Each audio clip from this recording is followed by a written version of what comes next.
No. No, what? No. Ladies and gentlemen, welcome to the Froe Show.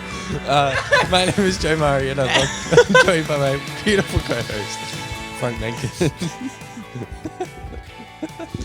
Frank, how you doing? I hate you with every fibre of my being right now. Welcome to episode 68.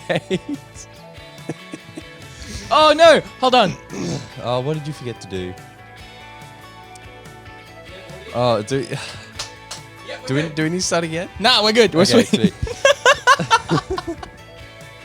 This is what happens when you rush me, Joe. Oh well, I actually don't even know if the cameras have enough battery. that's fine. It'll be fine. We'll change them when we have to reset them. She'll be right. Tell me everything. Everything? What do you mean? You said you wanted to tell me about the yeah. Oh, sure. So give backstory first. Backstory: 2 weeks ago, I did a concert. I was a concert photographer for 3 bands. It was just one night. Had lots and lots of fun. Went back and edited them. Nothing. We didn't talk about much else last week, did we? We talked about a little bit of other stuff. If you want to hear about what it was like being the concert photographer, then go back to that. Yeah, I guess. that was the first section of that episode. So Yeah. But then, I went to editing them. It took me a while to get to it because I was very busy. But once I finally did, everything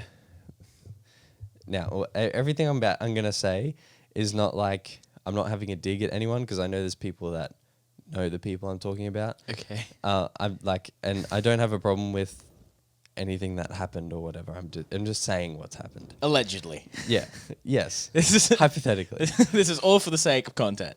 I just found it interesting, which is why I wanted to share it. Okay. So the main event, she followed me up and was like, "There's no rush, but I was just wondering, for me, do we have a time frame of when they'll be ready?" Yeah. And I got back to her and I was like, I'll get a sample to you. I think I said today or in the next couple of days. And then if you're happy with it, then I can have the finals to you not long after that. Yeah. I ended up sending her some samples that day.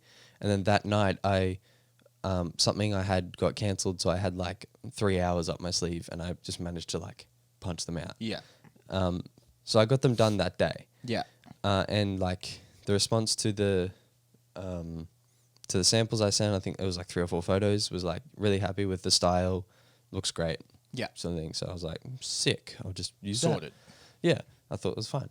And then I sent off I'm going to double check this before I probably should have done this before I started the segment. But I sent them off, put them onto Google Drive or whatever, and sent a link. Mm-hmm. And then Yeah. if I can find it. You're doing great. Proud of I'm you. pretty sure I just got left on red. Right. And I was like, okay. And I said also in my message, if you have any trouble accessing them or if they're not quite what you wanted, let me know. I'll fix them up. Yeah. I didn't get told anything. There were 2 people in the main event. There was the main artist and then her one-woman band. Yeah. I saw pictures of the one-woman band go up on her Instagram, whatever. Yeah. But I haven't seen any of the other one. So I'm a bit like, did I do something wrong? Are they not okay? Are they different from the samples I sent? Right. Also, what's happened, which I thought was interesting, and I wanted to get your opinion on it. Wait, so nothing's happened since that's the most recent update? Yeah. Huh. As of this time last week, that happened. Interesting. Or Friday last week or something. Right. Yeah. So, interesting. And then the one-woman band who posted the photos of her, a couple of them, some of them are now in black and white. Yep. And I thought that was some of the best looking photos in terms of the colors. Yeah. Because it's always funky with concert colors and all the Yes. different lights. And particularly with this concert because there was lots and lots of orange. Yeah. So it made people's skin look really weird. Like they have scurvy. Yeah. Right. And really yellow. So Yeah. trying to pull that out made it look more pale. But, I thought it was fine. And the samples came back as, all good. So, I don't know. I've had that before as well, where I send off photos and then they make them black and white. Unless they signed a contract that specifically says please don't, which is something that I want to start doing. That like, I don't have a problem with it. I was just like, yeah, I was like, I don't think I sent that one off in black and white, because there was 2 or 3 where the colors were like there were like lots of greens and stuff, and like they just looked like alphabet kind of thing, and I was like, I can't do anything with this to make it look kind of normal. So you're like black and white. I actually didn't quite go black and white. It was cool when I like turned the saturation down all the way, and then I added like some pinks in the shadows. Right. And I thought it looked really nice, but Interesting. Yeah. Yeah, I've definitely had that a couple of times where people have like reposted it, or they've like I've sent off photos and then they put like an Instagram filter over it, and I'm like, yeah, it's like, what? Cool, thanks. That's that was literally like 6 hours of my life that I could have just not done. Yeah. And I could have just put the Instagram filter over it. But yeah, it's all right. It's like it's that whole thing with the trend at the moment with Instagram, where everyone's like matching their feed. So every photo needs to have the same filter on it. But the problem is that when you get professional photographers to do stuff, just tell them in advance that you're doing that, or like send them that preset, so that they can work with it. Because otherwise, it's like it's really blindsiding to see the photo get uploaded, and you're like, that's like, it's no longer a representation of your work. Yeah, and that's the issue, because then people see that photo and assume that you've done that. Whereas, and then like I got tagged in those photos. Yeah. And it's like, but that's not really my photo anymore. Yeah. Yeah. Yeah, I didn't do that. Yeah. It'd be like if you bought a painting and then you put like a rose tinted glass in front of it and you went, all right, it's done. Yeah. Like, sure, like that could be your personal taste, but like if you hung that up in a gallery like that, you can't say that that's just the artist's work anymore. Yeah. But yeah, actually, speaking of art, I'm gonna get some art. You're gonna go get some art. But yeah, I don't have like a problem with any of that. I'm not having a dig at anyone. But yeah, I just thought it was interesting. That what had happened. Those pieces of art have been sitting there for a lot. You might need to check that now. They've been sitting there for a long time. Is the focus still right? Yeah. Cool. And I don't think we've ever shown them on the show. Yeah, that's the actually, realization I just had. I think we have when we were sitting at the table. Yeah, maybe. Which is episode 1. Yeah, but I want to hang these again, but I can't. I don't really have anywhere to hang them, unfortunately. But yeah, but these are from an artist in Brisbane. I actually went to school with him, and he's just killing it at the moment. And this would have been a year or 2 ago now. 19. So yeah, 2 years ago now, that I bought these 2. And I like recognized at that moment that he was going to be really well known in the art sector. Yeah. And this was literally like probably 2 months before he started blowing up and like started doing gallery showings and stuff. He's killing it at the moment. But his name's Micah Rosacelli. You can look him up on Instagram. It's MICAHRUSTICHELLI. If you look up Micah, it's usually one of the first ones that comes up. But he's got this awesome, and these are some of his older pieces. His newer ones are way more experimental. More? Yeah. Wow. But these are some of his pieces. So this one's an untitled one that he did as like a speed paint thing for Instagram. And I just DM'd him and I was like, I need that in my life. Yeah. But this is him. This is a self-portrait of him. That's insane. And that's what, like pens? Yeah, it's markers. Yeah. And I loved it so much. So I DM'd him and was like, I need to buy this from you, like ASAP. And it was hanging in my studio for ages, but then I ended up hanging some lights and stuff. So I haven't been able to hang it, but it's just been sitting on the desk, just hanging out. And I love it. And then that one is a proper painting. So he does all of his paintings at the moment with palette knives. It's super, super interesting. Yeah. I can't remember what this one is called though, which makes me feel bad. But is it on the back? No, it's not. I'll have to ask him. I'll send him a message. But it's so cool. I really love his style, and I just wanted to quickly shout out his Yeah. art since we were talking about artists and. I remember all you that fun doing. stuff. Was it a photography gig for him once in his No, studio? yeah, no, that was for a uni assignment. So I Yours? yeah. Oh, nice. So I did it was like a documentary style photography That's right. session. Yeah. But yeah, really really cool. I would actually I'd love to catch up with him again, and do some cool photography stuff with him because his art is just awesome. And that was he's the first person I ever made a video for as well. Oh, really? Yeah, because I was Oh, just wow. in there and I was like, I'm just gonna film a video. Yeah. But yeah, I love it so much. So go check it out, Michael Rosacelli. Give it a fat Google or an Instagram search. He's got a bunch of stuff on sale at the moment, but he does all these gallery showings and they're all like mixed medium. And it's really cool. I love it so much. Yeah. He's such a fantastic artist. But yeah, since we were talking about people Art. and art and you know, Since we're people on the that topic of people. since we're on the topic of people, yeah. Yeah, very cool. Did you have anything else to say about the photography stuff? Not really. Like the other bands, the other bands are the same. They were like, thanks. Well, they were what I expected. They look great. Thanks for sending it, or thanks Right. for doing it for us. Or Cheers. whatever. And then they posted them. And I was like, sick. Cool. So Fair enough. All right, whatever. interesting. As long as some people are using it. Yeah. I had something interesting happen this week. So I've been going through. I haven't. My family has been going through and getting rid of a bunch of our old stuff.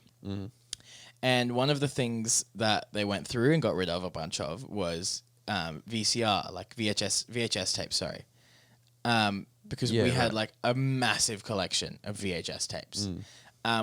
We've gotten rid of a bunch of them, but and the only ones that we've kept are like one of the original Star Wars box sets. Oh, yeah. Like stuff like that. But I got told that they threw out a bunch of these VHS tapes, and I immediately went, oh, I have to go through them quickly and try and find something. And so I dug through. I literally was digging through a bin for it. I couldn't find it. I told my dad, and he ended up going through the bin and finding it for me, Oh, which was very sweet. But no way. we saved Flubber, which is my first ever Robin Williams movie that I ever saw, All right. and I had to save it. I love this movie so much. Yeah. And I was saying the other day to someone, I was talking about VHS tapes, and I was saying how weird it is for our generation, because I have very distinct memories of using VHS tapes. And watching VHS tapes and like having to make sure they're rewinded and blah blah blah. Like that's such a clear part of my memory. Yeah. And I also remember the switch to DVDs and then the DVDs to Blu-ray and then Blu-ray to streaming and then streaming getting really big. And now we're at the point where streaming the bubble is way too big. Yeah. And it's just like having cable again, where you have to buy like 100 different packages and blah blah blah. And I was saying how interesting that is that we've grown up through that and not just lived through it. I think that's really cool. Yeah. And like looking at the VHS tapes, it's like The memes. it brings back a part of your brain Yeah. where you're like, oh, and the sounds as well, like Yeah. And it's always so much lighter than I think Yeah. it is. Yeah. well, it's just tape in a plastic box, like yeah, And you gotta, then it like gets sucked in. yeah, Ah. right. Yeah. Memories. And so we found a bunch of like home videos Oh yeah. on VHS tapes, which I've never seen and I still haven't watched. And they're all from when I was born to when I'm like 3 or 4. Right. And other than that, the earliest videos I've seen of myself as a kid is from like 2009. Would have been like around the first or second iPhone. No, it was the third iPhone. So if I can you Google when the third iPhone came out? Sure. Because that'll be the first time I have videos of myself as a kid, Oh. other than the VHS tapes. iPhone 3 3. release date. 2008. 2008. So there's a 5-year gap between Right. videos of me as a child. Huh. Weird, right? That is weird. So Was that the transition Yeah. to DVD Yeah. from VHS? Yeah.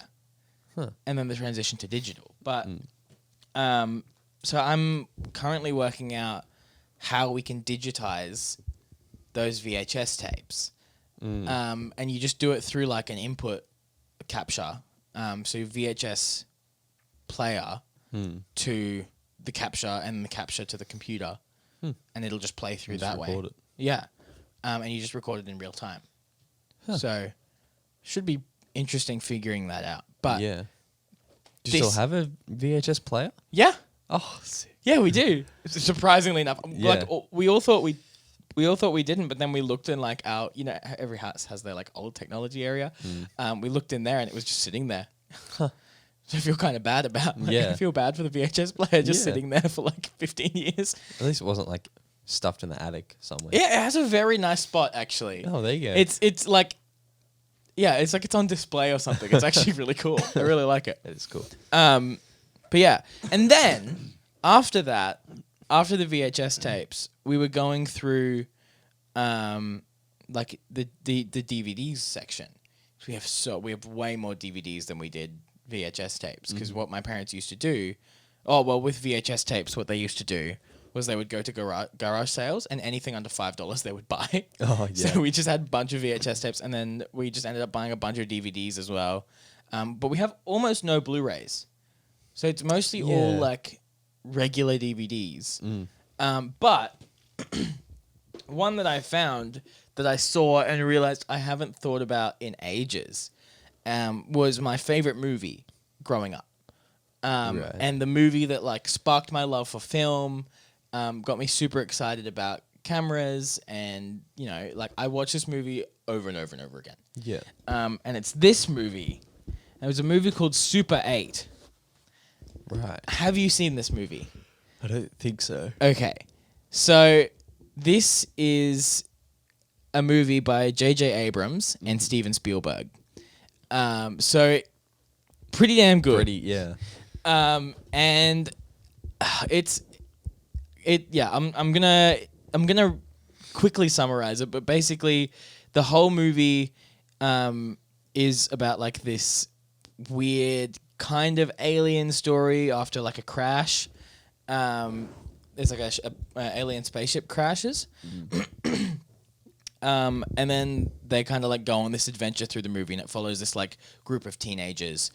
But it's called Super 8 because they have a Super 8 camera in the movie. And so they're shooting. I've heard about this actually. Yeah, they're shooting like within the movie. Yeah. Yeah. Yeah.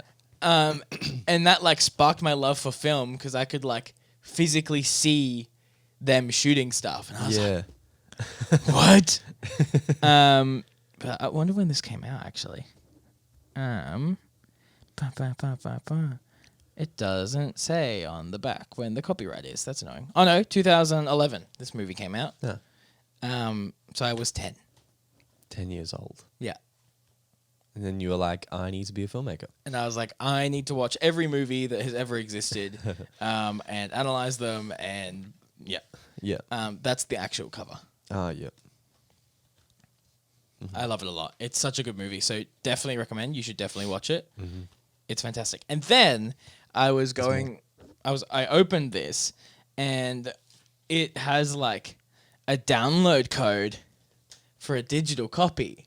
What? And so I got super excited because I was like, oh, yeah, I'll download that. I'll get a digital copy of the movie. Yeah. And so I got all excited and I went on Google and the download page still existed. Yeah. So I went to the download page and I put the code in and I pressed enter and they went, your code is invalid. And I went, no! And then I checked and the code expired in like 2012. So that's that was very sad. Damn. And made me rather upset. But yeah.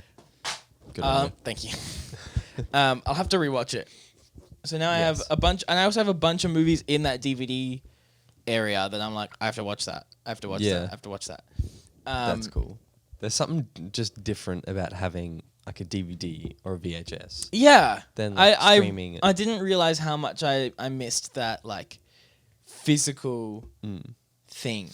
Like it's the same thing with games now. Like I don't have physical boxes anymore. And like when I got the PS4 and I was buying physical boxes again, I was so excited. Yeah. Because I was like sitting and I was like driving, but I like had the game next to me and I was like, it's there. Like I have it. Rather than like waiting 12 hours for it to download on Steam or something and then being like, okay, I guess I can play it now. Yeah. Yeah, it's sad. It makes me, every now and then I'm like, I'm going to go and buy CDs. Yeah. Or something. But then, yeah. Well, I have a bunch of CDs that I've bought. I've bought a bunch of CDs. I have a bunch of records and vinyls. Like, yeah. I think I really want to buy CDs again.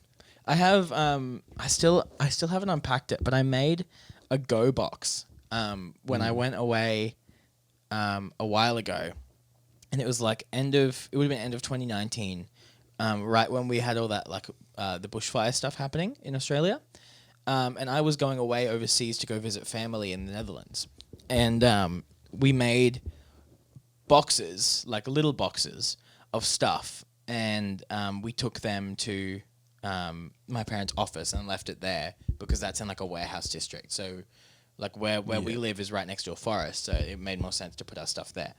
But that box was like a couple like really important things, like, you know, my school, like high school graduation certificate and like stuff that I had growing up, like my one teddy, like things like that. Yeah. And then the rest was filled with vinyls. Oh, really? Yeah. Like, this is everything of value to me. And I brought, like, my computer and stuff as well. Yeah. But, yeah, like, that was my end of 2019. That was my value. Because all my camera stuff was coming with me. So it was like, yeah. I could leave a lot behind.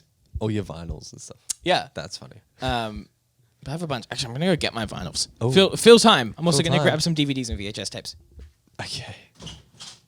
Bye. I'm running. Yeah, I don't know. There is just something different about having the physical thing. That's the whole thing. We could talk for hours about like the whole move from vinyl to CD and then digital, whatever, and how streaming is so big now. But yes, I want to get CDs, and I want to be able to like put the, like, you know how you can get those boxes. I don't know. I want like a box that's like 30 centimeters, 40 centimeters that I can like put under the passenger side seat and be like, whip out these old CDs. That'd be sick. Yeah, I don't really know what else to say now. Yeah, but for the longest time, I never got into one band enough to be able to buy their, you know, CD and just listen to them. But now, you know, I've gone from listening to playlists to albums more now, and he's back. That was a lot of noise. He has a lot of stuff with him. I'm back. Ugh. Okay. So I collected a couple things from my Go box. Okay. All right.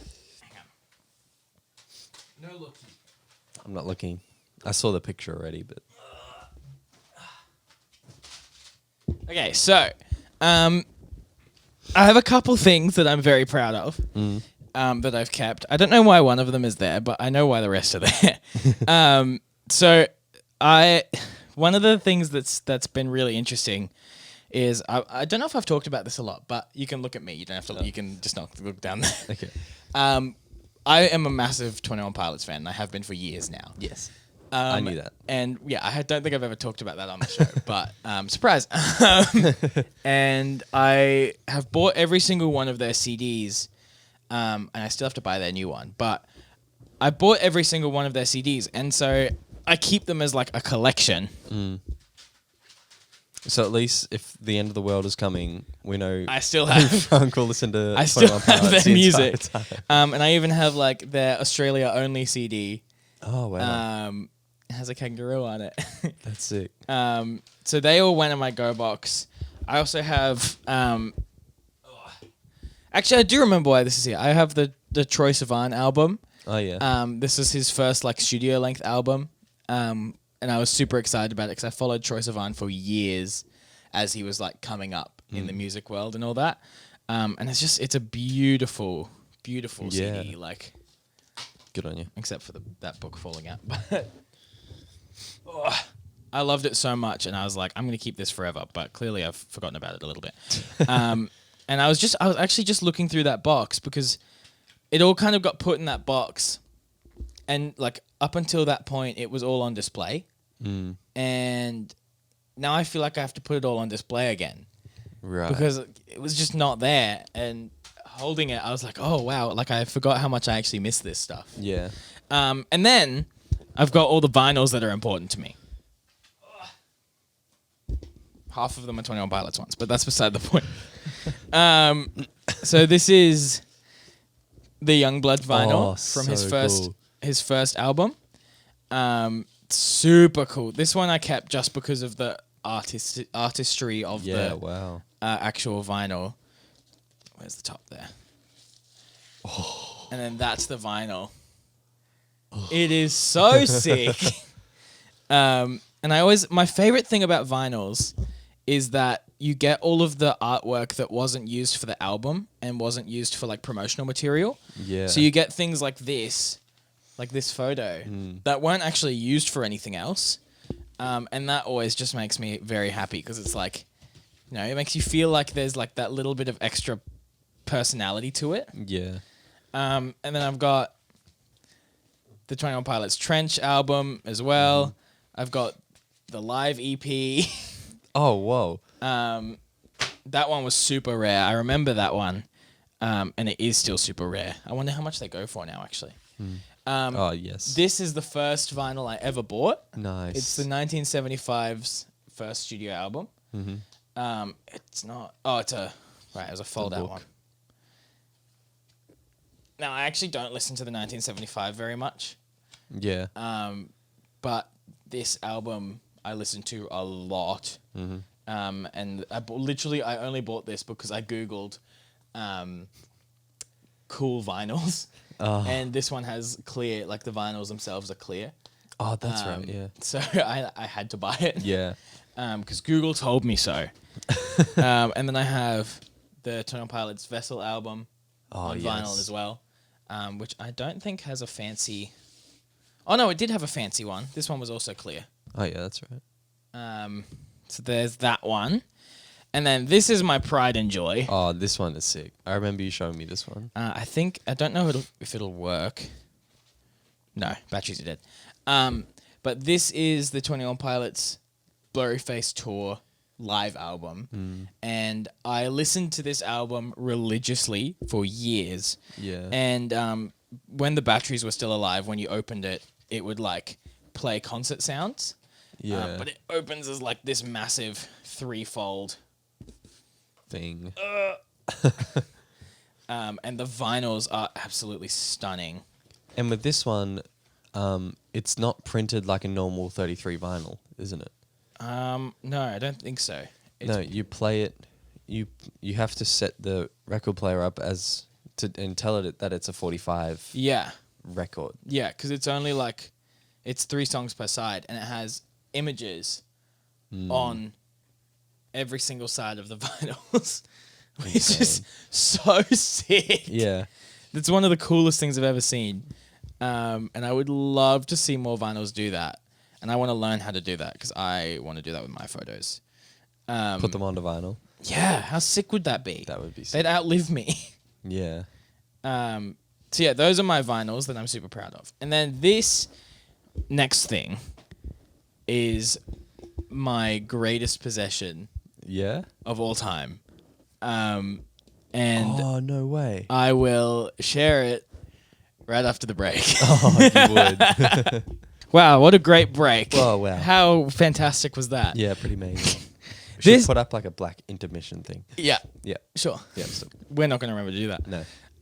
This is my absolute pride and joy. So, back in 2018, I went to Supernova, which is a comic book convention in Australia. It's like Comic-Con. It was the first Comic-Con is in Australia now, but it's still bigger than Comic-Con here. Yeah. Anyway, when I went, Stan Lee was there, and everyone kind of knew that this was going to be his last time being here. Yeah. And it did end up being his last time being here because he died like 6 months later. Yeah. But wow. I waited in line for, I think, around 8 hours to meet him and to get his autograph. Yeah. And so before I went and bought this comic. It is a Miles Morales and Peter Parker like team up comic from the Generations line. And I waited in line with it for 8 hours, and I went up to him, and we were told beforehand that he was under strict instructions not to speak, because he was very, very sick by this point. And he basically just sat there, head down, scribbling away, thing after thing. So people were bringing like, and it was really interesting because people were bringing these massive statues, and it was kind of it's hard to explain, but it kind of felt like people were trying to prove to him that they were the biggest fan, or like they had the coolest memorabilia, or they had the biggest thing. Like people were carrying these massive, like $800 statues, of like Spider-Man and things like that, and it was so interesting. And so I was just standing there with my little comic, and I was like thinking, because you're standing there in line for ages, and you're like constantly thinking about what you're gonna say. And when I got up to him, my mind just blanked. I was like, and I ended up like pulling myself together. And being like, thank you so much for creating Spider-Man. Like that character literally changed my life. And then he like stopped for a second. You could see him like think. He looked at his like handler, and he looked up and he said, "Good. I hope for the better." And then I walked away, and he signed my comic, and I cried so hard. I cried so much, and it still makes me really emotional thinking about it. And I'm so glad that I waited in line for 8 hours to meet him. Because it was absolutely worth it. And that's one of my favorite stories to tell. That is amazing. And it makes me so emotional. And I'm so sad that he died. But I have this, and it's my pride and joy. I love this thing so much. And it's so small and meager. And the comic is like, it's not even a well-known comic or like mainline. It's not worth anything now. It's probably worth like $60. But it's worth everything to me. And I love it. So those are my like prized possessions that were in my Go box. That's sick. Yeah, very cool. Yeah, I missed that man. He's sorely missed by the world, I feel. But yeah. That's all I got. That's a lot. Anyway, back to Flubber. Back to Flubber. Okay. I also saw another DVD in there that just like spawned so much in my brain. Did you ever watch a movie as a kid called Dinotopia? What? Okay. No. So I watched. I never got. My family was never super into films. Right. Okay. Until like high school sort of thing. Right. Okay.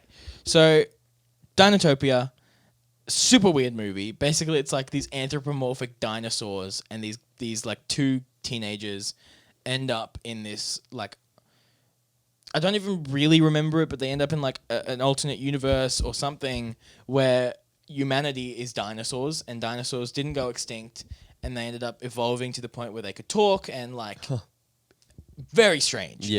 And I stumbled across, and I watched this movie so many times. Like it's dinosaurs. Like of course I have a dinosaur It's tattoo. dinosaurs like, that can talk. I was like, I was absolutely enamored by this film.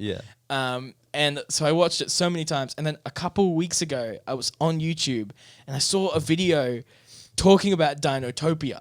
And I got so excited because I was like, just unlocked like a part of your brain that you forgot was there. And then like I clicked it, and they were like, blah, blah, blah. I found this super obscure movie, and it's so weird, and blah, blah, blah. And I was like, and it just like blew my mind because I never thought to think that it was not a really popular movie Yeah. that like everyone saw.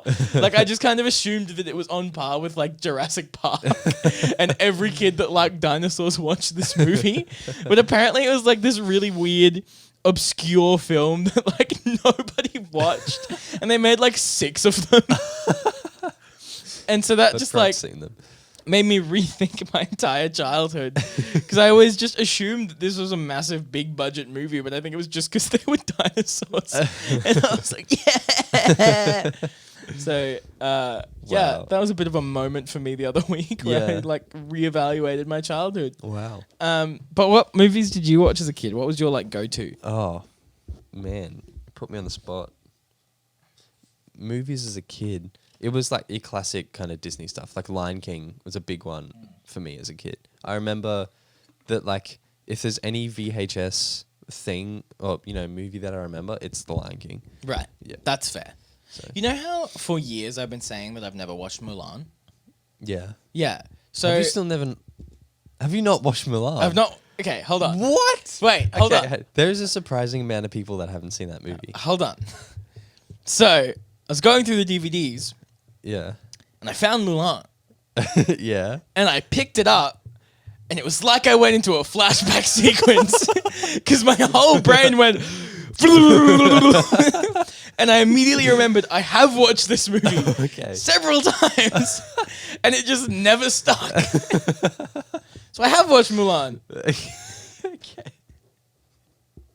But you've been telling everyone you haven't seen it. Yeah, so I'm just gonna stick by it. I don't remember it. I should say I Okay. don't remember Mulan, and I could not tell you what happens in that movie. But Okay. I have a memory of putting it in the DVD player and going. Okay. Well, we should watch that Okay, because it is actually a funny movie. all right. We got to watch the Into the Spider-Verse director's cut though. We no, do. the commentary. Director's commentary. Yes. Yeah. Oh, that's what we have to talk about. I knew there was something. Yeah. I watched A Quiet Place 2 this week. Oh, that's what we have to talk about. We watched a lot of things this week. Yeah, Yes. What do you think? I loved it. Yes. I thought it was really, really good. I also kind of forgot. Oh, spoilers. Yeah. Spoiler alert. I kind of forgot that John Krasinski died at the end of the last movie. Yeah. Okay. So did the person that I was with. They're like, "Wait, is he dead?" Yeah, yeah, And I'm like, "Yeah." yeah. I had the same thing, and I was like watching the start of the movie, and I was like, "Yeah, we're back, John Krasinski." Yeah. And I was really confused for a bit. I really, really enjoyed the flashback at the start, though. Yeah. With the context of like how everything started, I thought that was really cool, and immediately I was like, "Right, this movie is a bigger budget. Cool." Yeah. Check. This is gonna be. This is gonna be sick. But yeah, so yeah, I completely forgot that he died. Yeah. And then they were like leaving the house, and I was like, "What about John Krasinski? What about where is what about Lee? Like, Yeah. you guys just gonna leave your husband and father? Like, what's happening?" And then I remembered. I was like, "Oh yeah, oh. Yeah. Because I did the Sam replaced the trailer for that for A Quiet Place 2 like a year ago. yeah." I knew that scene, that flashback scene, like the back of my hand. Like Oh, is that in the trailer? The trailer is pretty much like the first 10 minutes plus a little bit of the ending cut together. Right.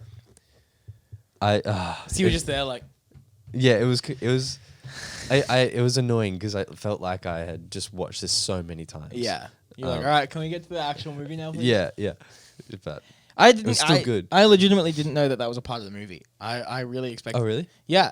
I also really, one of the things that I really enjoyed was the fact that it's a direct sequel. Like, it literally picks up from where it ended. Yeah, Which I feel like you don't see movies do ever. yeah. There's always something that happens. Yeah, in there's between. always like 6 months or a year or whatever. Yeah, Or it starts somewhere else and then, but it does the flashback and then it goes straight back into it. And I thought that was so cool. yeah, And I read an interview with John Krasinski where he was saying that he didn't actually expect to make a second one. And when he got asked to, he like sat down and kind of just built off the idea of the fires from the first one. And that's how this story came into being. And then he said, yeah, like while I was doing that, I made the story too big, and so I had to cut it in half basically. So if they ask me to do a 3, like I'm ready. Oh, okay. Is what he said. So which makes sense based on where 2 ended. Yeah, but it ended in a similar place that the first one did. Yeah. So like I could see it not happening. Yeah, but I think that it would be a fantastic trilogy. You reckon? Because the first one is like, it's really well rounded if it becomes a trilogy. Because the first one is all the survival and the horror aspects of it, and then at the end they figure out how to fight back. The second one is they figured out how to fight back, and now they're working towards, actually fighting and ending it. And then the third one, now that it's ended how number 2 ended, is actually them actively trying to take back the land. The mainland. Yeah. Yeah, true.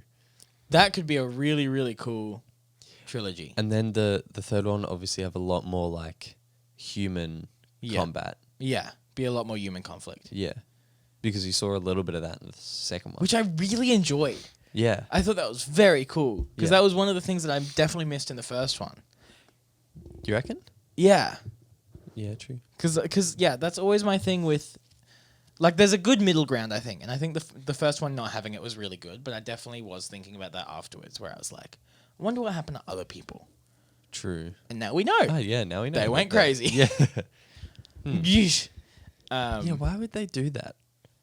Like, I don't know how much you remember, but like how the girl tied the... Yeah, I think it's just people end up going a bit crazy and it just doesn't really matter anymore. Nothing matters, so why care? But they wanted to survive. Yeah. I don't know. Yeah. Anyway. I think some people are always going to be a little bit homicidal. It's just how it be. But you told me before that there was a scene in it that made you jump. That wasn't a jump. Well, it was a jump scare, but wasn't actually anything scary. Yeah. And I pissed myself. That was the only time in the whole movie that I jumped. Yeah, like I physically, Yeah, yeah, it was bad. I did the exact same thing, and I didn't do it for the rest of the movie. Yeah. So I felt very dumb. Yeah. But whatever. And it's interesting that happens at only that point, though. Yeah. Like, yeah, I don't know how much we can spoil it. I'm trying to skirt around as much as possible. Or do we just send it? And just say it's spoiler alert, skip to 5 minutes from now. Yeah, let's do that. Yeah. Skip to 46. Yeah. Because like when the boat rocked up on the... That's the thing that I remember being... Yeah. When I was sitting there like, oh, no. Please, no. Yeah. When that boat rocked up on the island. Oh, I knew with the immediately monster that on it. was going to happen when they did the shot of the boat floating away. Oh, did you? Like the night before. Yeah. Yeah. I was like, there's no way that's not going to come back later. Yeah, fair. I also had the same thing. There are a couple of things that I found really, like, predictable. Not in a bad way. Yeah. Like, it's a great movie. But, like, I felt like at the start in the flashback sequence when she teaches him dive, I was like, that's going to be relevant. Yeah. Like, there's no way that was just a throwaway line. Like, no one just goes, dive. Dive. Like, why would they teach that at that specific moment? Like, anyway, whatever. Yeah. Like, even if it was just, like, she was signing to him on the plate when he was playing baseball and he saw, I feel like that would have made more sense than her teaching him the sign specifically. Yeah. Like, he just picks it up from her as she's, like, you know what I mean? That would have been... I feel like that would have been nicer. Yeah. Not to say that it was a bad way of doing it, but just to say that it was, like, immediately my brain went, cool. Gonna remember that. That's foreshadowing. Yeah. Yeah, that's what I don't like now, having like analyzed so many movies. Yeah. Is that now you can like pick the foreshadowing. You're like, right. Yeah. And also, like, other things where it's like moments that are really important. How much time? We got a minute. Like when she loses her hearing aids in the shed, and I was like, he's just gonna have them. Yeah. Like this is, like that could have been a crazy plot point and a massive twist in the film, but at no point was I like, oh, nah. Yeah. It's like he's just gonna have them. Yeah, because there's that moment where it's like he could have run away with them and Yeah. tried to do this without her, sort of thing. But Yeah. I was like, he's come back. Yeah, I was like, no, like Yeah, it's not gonna happen. Like, Yeah. whatever. But yeah, really good movie. Mm-hmm. Definitely go watch it. I do wish that there was more of the like silence in her point of view. Although there was a little bit of it, Yeah, I wish there was a little more. I did miss that in this one as well. I feel like I missed the general quiet Yeah. in general of this movie. It was a lot more action packed, which is again not to say that that's a bad thing, but you know, it's just different, and it kind of moved away from the first movie. Yeah. And the amount of people that got injured, Yeah, that's what blew my mind as well. yeah. Oh, the bear trap scene at the start. Oh, I was literally there like. see, like that sequence is in the trailer, but not when he gets caught in the bear trap. Oh. So I knew that that the thing dropped and whatever, and the sound, there was a big noise. Yeah. And then they ran into the warehouse. I Right. didn't know that there was a bear trap. Right. So that was probably my second biggest jump when that happened. I was like, because I was caught so off guard. Yeah. Anyway, Damn it. fun little chat. Go watch A Quiet Place 2 if you haven't already. It's still in cinemas in most places because there's nothing else out. I was so surprised because Sunday is Father's Day in the rest of the world, but except for Australia, which is stupid. But me and my dad celebrate it because he's Dutch, so Yeah. we do 2 Father's Days. Which is great fun, bad for my wallet. But yeah, I checked Event Cinemas and it was still there. I was like, okay, sure, why not? But there's a bunch of stuff still screening at the moment. So, I mean, I'm not against it. Like, Yeah. it's good. There was this one movie I watched not long ago. I don't know if I told you about it, but there was, nothing at cinemas. Yeah. And there was one movie that was kind of like, yeah, that could be cool. And then there was another one that was like really a really violent looking movie. Yeah. And Do you remember what they were? I don't remember what this one was called, and it's really annoying. But it's one of those ones where like he relives the same day. It's like Happy Death Day. Have you seen that? Yeah. Where she relives the day, but every day she dies. Once she dies, she comes back. Oh, she I wakes remember up that morning again. Yeah, I remember that movie. It's the same. It's pretty much the same thing. Okay. Except way more violent and just like a different people. Right. And it's like this one dude hires 6 people to make sure he's dead, and they all have really weird personalities. Right. So it's got really funny moments, but it's also like super violent and really gory sort of thing. Yeah. But yeah, I remember walking out of that movie and being like, that was terrible. Like, I actually didn't enjoy that. I went with my cousin and he really liked it. And I was like, yeah, that was good. It was all right. I'd be keen on finding out what it was. Do you remember who was in it? I don't. If I saw the actor, I saw him in a movie recently, and I was like, no way. Oh no. Oh yeah. Oh, what did I see him in? Oh, You can do it. maybe it's a show. No, it's like a believe in you. Fast and Furious style movie. I believe in you. You got this. You can do it. And he's a detective. Yeah, you're really narrowing it down here. You're doing really I think well. I saw it. Maybe I saw it. Oh, yeah, the new Hitman's Bodyguard movie. That's what's out. Hitman's Bodyguard 2, which Hitman's is like bodyguard's wife. Yeah, which is like Hitman's wife's bodyguard. something like that. Their wife's hitman's body wife's guard. Yes. The hive's wife's I want body to know who wife's. names that movie. They could have just said Hitman's Bodyguard 2. Whatever has Salma Hayek in it. Yeah. So. But yeah, the detective. Just look it up. Just Google it.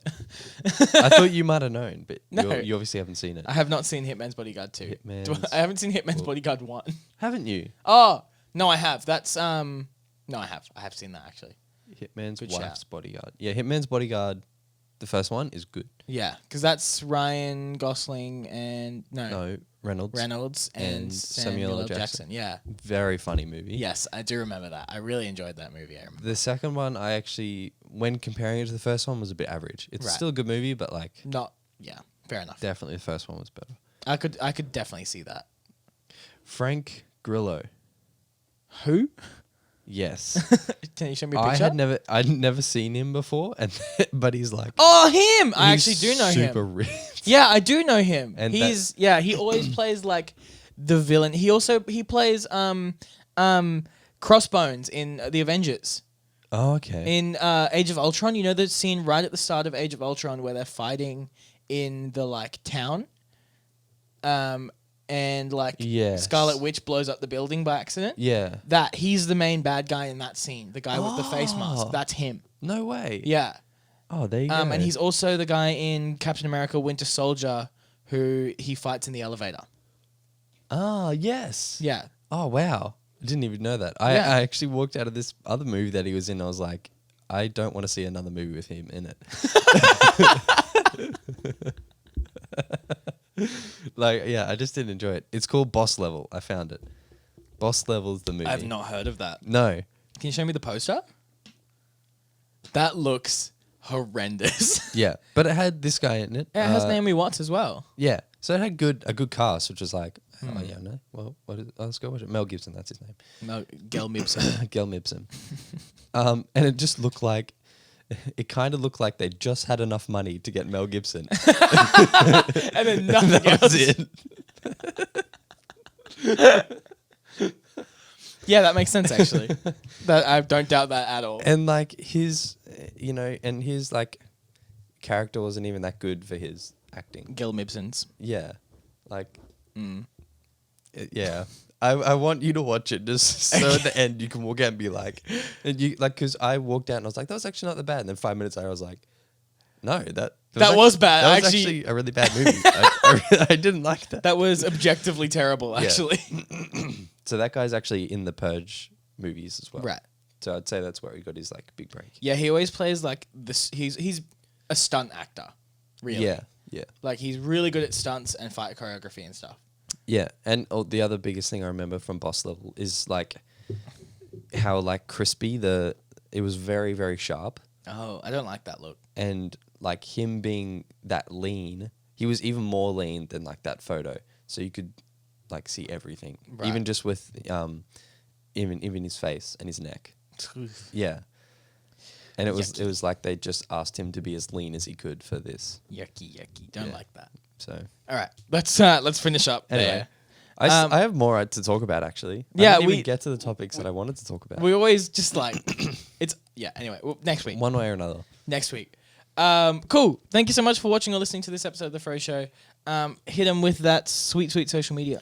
Instagram at Froe Media and Twitter at the Froe Media. Dope. And give us money at patreon.com/the Froe Show. Yes. Bye. Bye. Bye.